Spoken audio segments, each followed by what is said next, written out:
हंसा शिवा सोहम् सोहम् हंसा शिवः सा शिवा सोहम् हंसः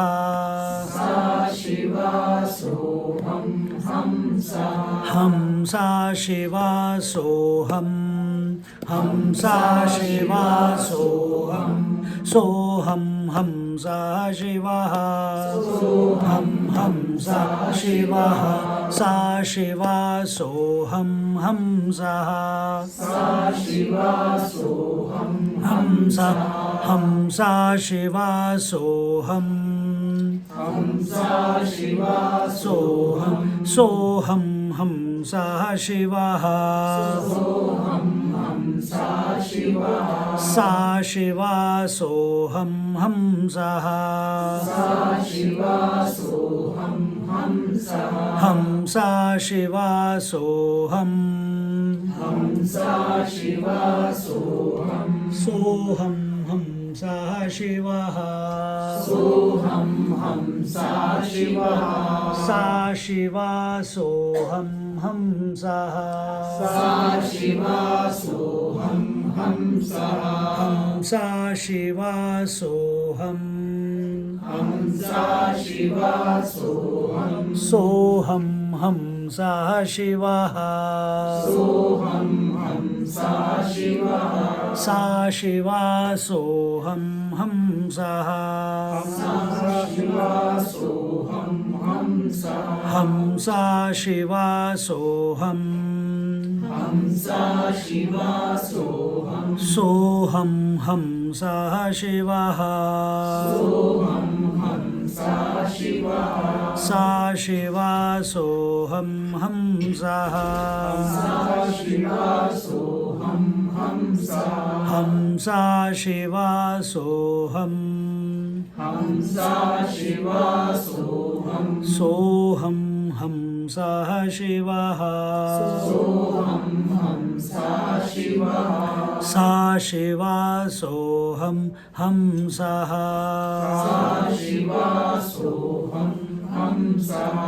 ॐ त्र्यम्बकं यजामहे सुगन्धिं पुष्टिवर्धनम् उर्वारुकमिव बन्धनान् मृत्योर्मुक्षीयमामृतात् ॐ त्र्यम्बकं यजामहे सुगन्धिं पुष्टिवर्धनम् उर्वारुकमिव बन्धनान् मृत्योर्मुक्षीयमामृतात् ॐ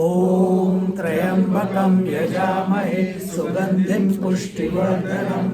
उर्वारुकमिव बन्धनान् मृत्योर्मुक्षीयमामृतात् ॐ त्र्यम्बकं यजामहे सुगन्धिं पुष्टिवर्धनम्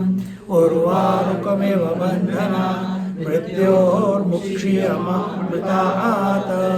ॐ त्र्यम्बकं यजामहे सुगन्धिं पुष्टिवर्धनम्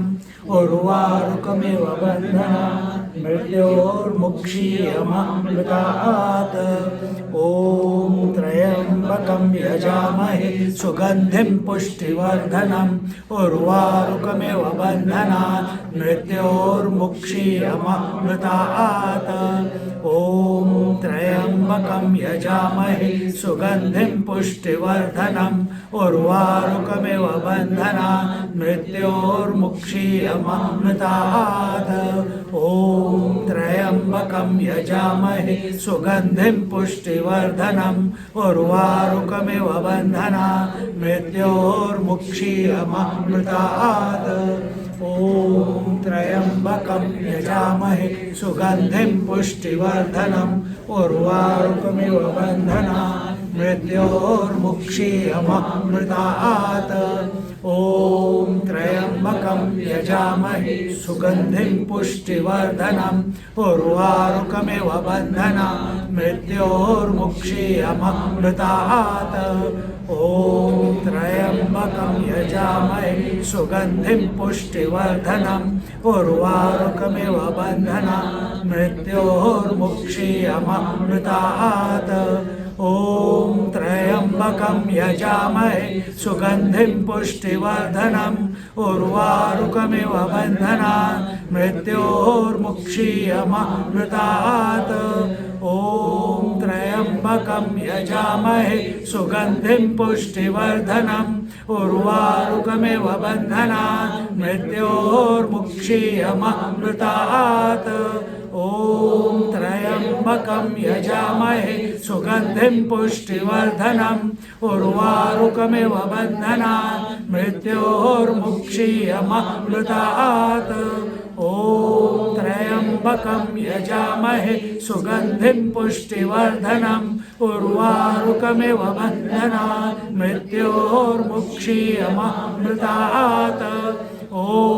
त्र्यम्बकं यजामहे सुगन्धिं पुष्टिवर्धनम् उर्वारुकमिव बन्धनान् मृत्योर्मुक्षीयमामृतात् ॐ त्र्यम्बकं यजामहे सुगन्धिं पुष्टिवर्धनम् उर्वारुकमिव बन्धनान् मृत्योर्मुक्षीयमामृतात् ॐ त्र्यम्बकं यजामहे सुगन्धिं पुष्टिवर्धनम् उर्वारुकमिव बन्धनान् मृत्योर्मुक्षीयमामृतात् ॐ त्र्यम्बकं यजामहे पुष्टिवर्धनम् उर्वारुकमिव बन्धनान् मृत्योर्मुक्षीयमामृतात् ॐ त्र्यम्बकं यजामहे सुगन्धिं पुष्टिवर्धनम् उर्वारुकमिव बन्धनान् मृत्योर्मुक्षीयमामृतात् ॐ त्र्यम्बकं यजामहे सुगन्धिं पुष्टिवर्धनम् उर्वारुकमिव बन्धनान् मृत्योर्मुक्षीयमामृतात् ॐ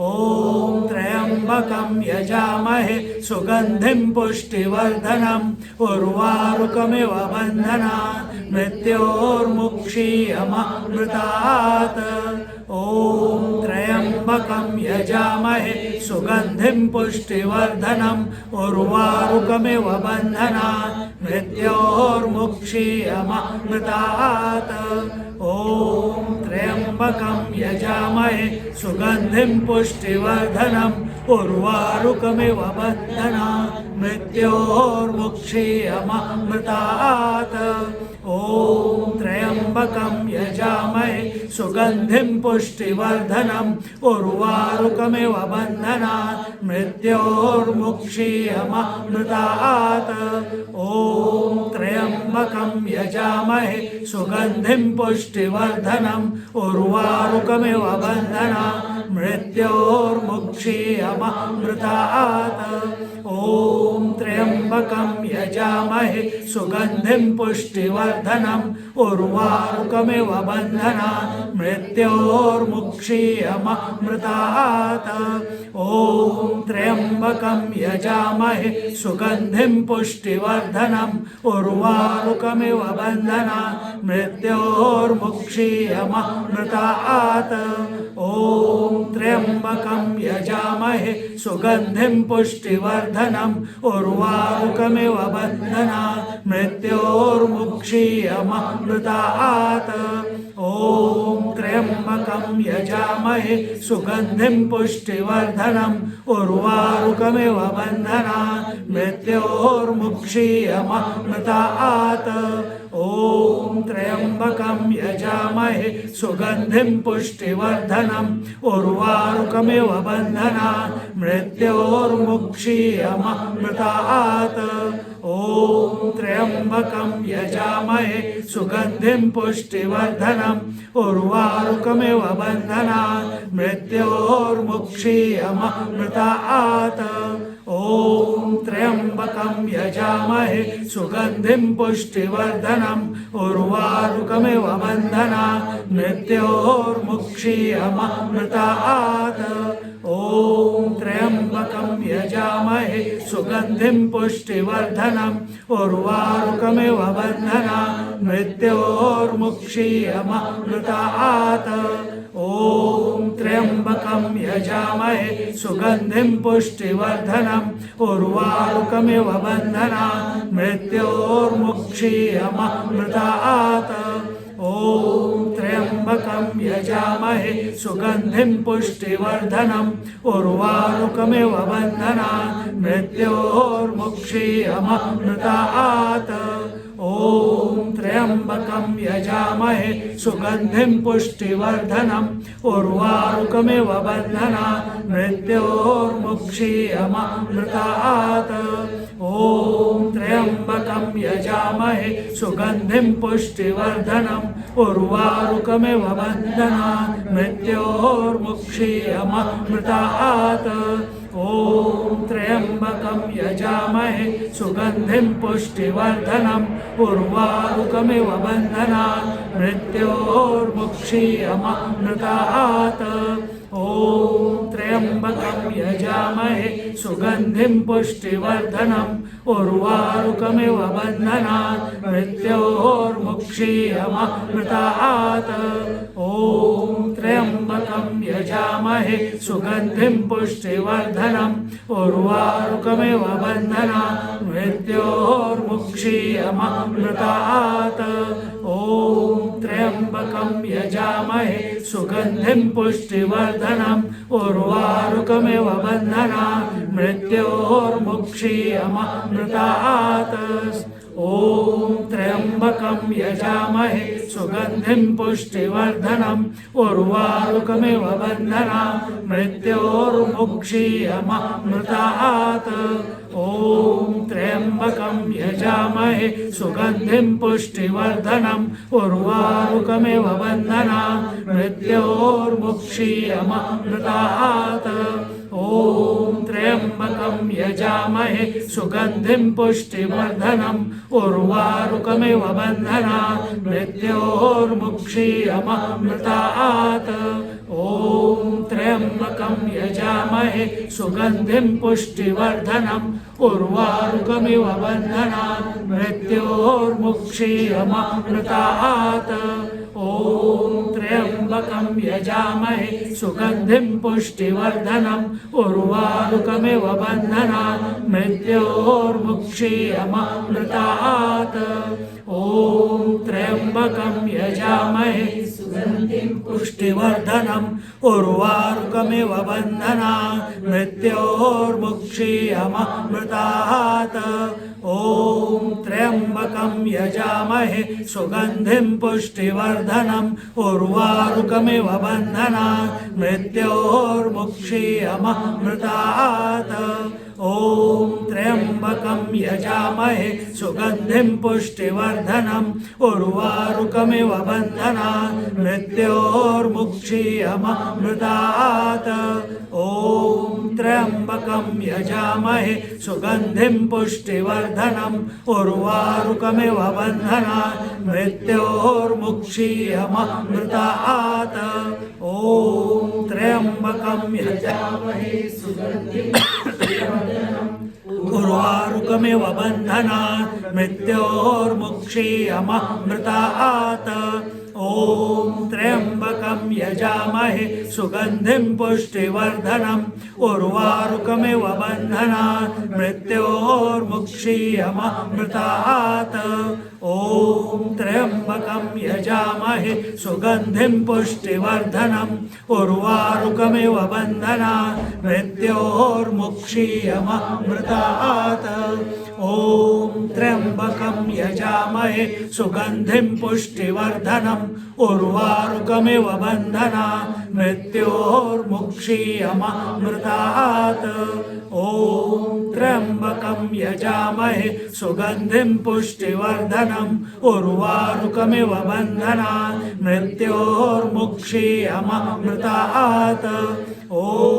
त्र्यम्बकं यजामहे सुगन्धिं पुष्टिवर्धनम् उर्वारुकमिव बन्धनान् मृत्योर्मुक्षीयमामृतात् ॐ त्र्यम्बकं यजामहे सुगन्धिं पुष्टिवर्धनम् उर्वारुकमिव बन्धनान् मृत्योर्मुक्षीयमामृतात् ॐ त्र्यम्बकं यजामहे सुगन्धिं पुष्टिवर्धनम् उर्वारुकमिव बन्धनान् मृत्योर्मुक्षीयमामृतात् ॐ त्र्यम्बकं यजामहे सुगन्धिं पुष्टिवर्धनम् उर्वारुकमिव बन्धनान् मृत्योर्मुक्षीयमामृतात् ॐ त्र्यम्बकं यजामहे सुगन्धिं पुष्टिवर्धनम् उर्वारुकमिव बन्धनान् मृत्योर्मुक्षीयमामृतात् ॐ त्र्यम्बकं यजामहे सुगन्धिं पुष्टिवर्धनम् उर्वारुकमिव बन्धनान् मृत्योर्मुक्षीयमामृतात् ॐ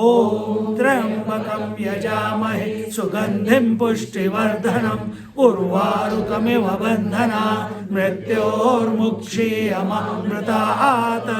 ॐ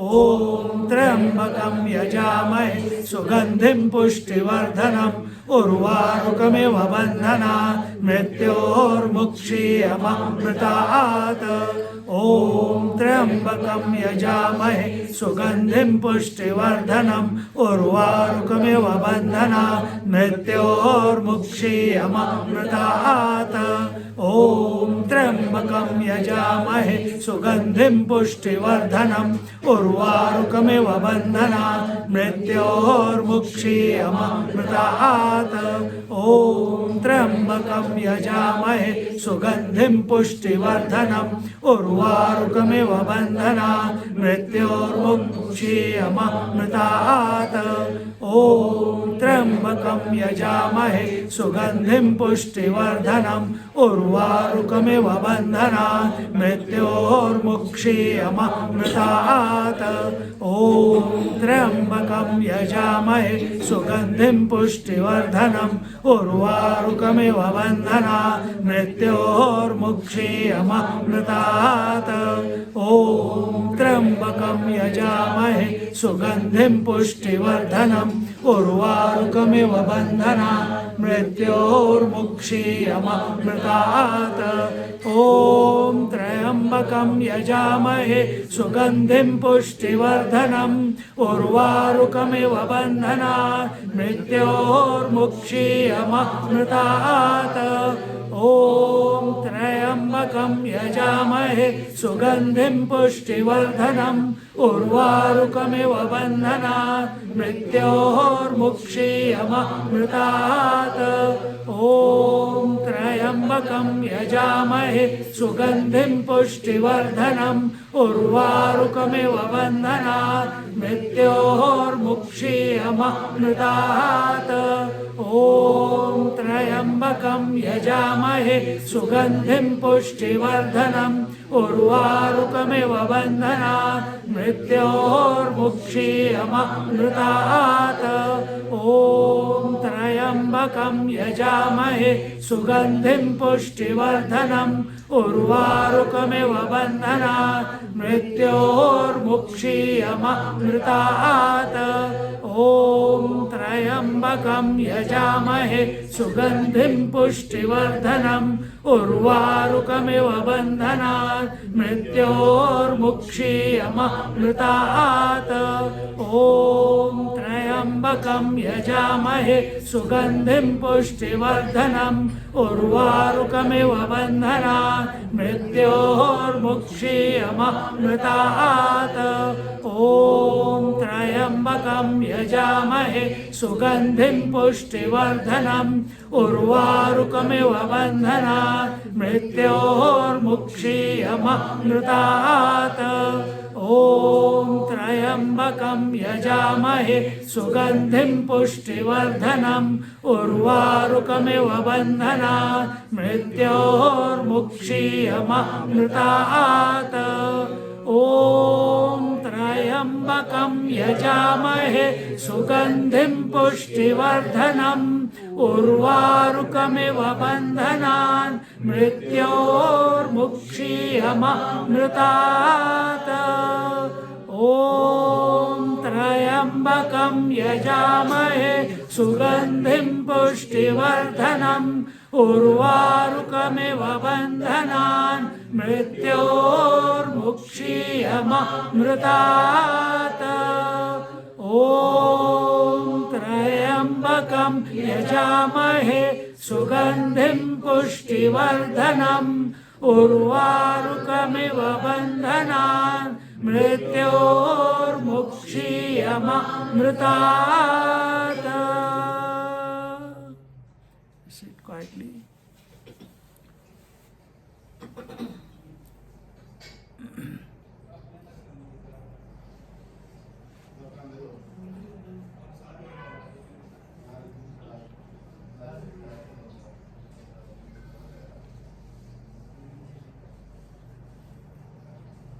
Taking a deep breath in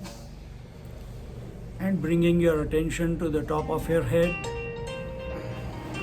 and relax. Again, taking a deep breath in and bringing your attention to the forehead, eyebrows, eyes, nose, and let them relax as you slowly breathe out. Again, breathing in and bringing your attention to your lips, your jaw, your chin, your neck, and letting them relax as you slowly breathe out. Again, breathing in, bringing your attention to your shoulders, upper arm, elbows, forearm, and letting it relax as you slowly breathe out. Breathing in, becoming conscious of your palms, your fingers, your fingertips. As you slowly breathe out and feel the tingling sensation in your palms and fingertips. Wherever the attention goes, there the blood flows. Where the blood flows, oxygen is available. Where oxygen is available, carbon dioxide displaced. Relaxation happens.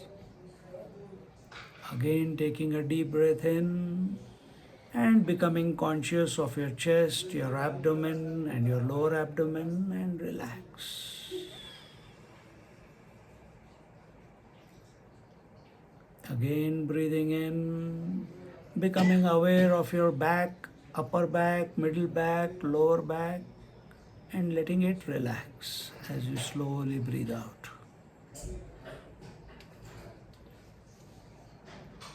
Breathing in, becoming conscious of your hips and letting them relax as you slowly breathe out. Becoming aware, breathing in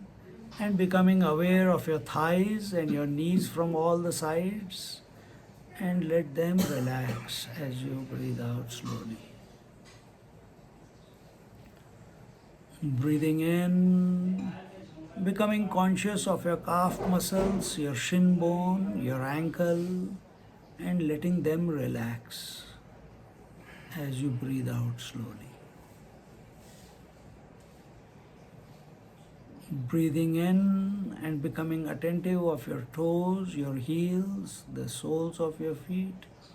and let them relax as you breathe out.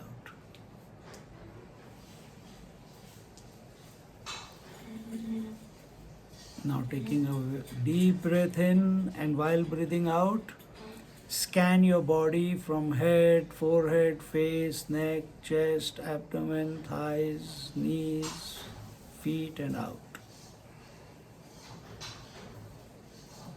Again taking a deep breath in and at your own pace, slowly scan your body from head to toe and relax. Feel the body becoming still.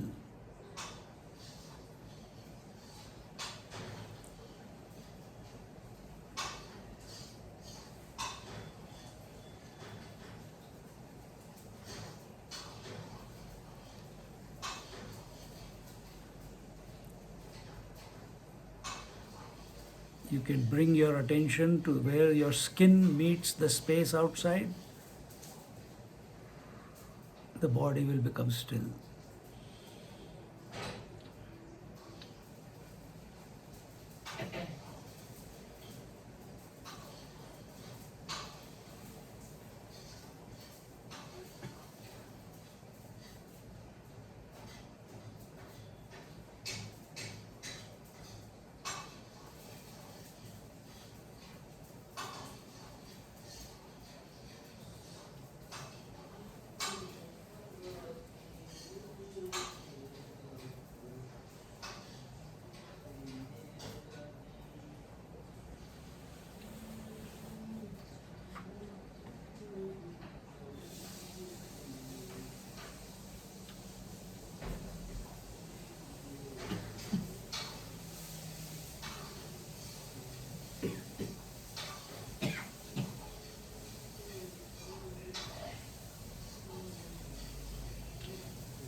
You will observe that your body is fairly still and sitting in a position. When your attention has stabilized on the body, shift the attention to the observer.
शांति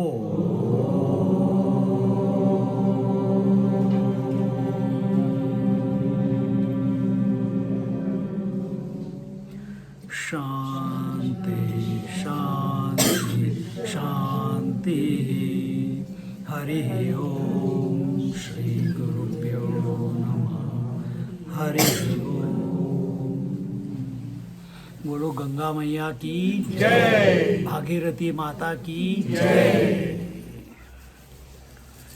चाय आ गई भैया? Tail हिम चाय दे दो दे दो।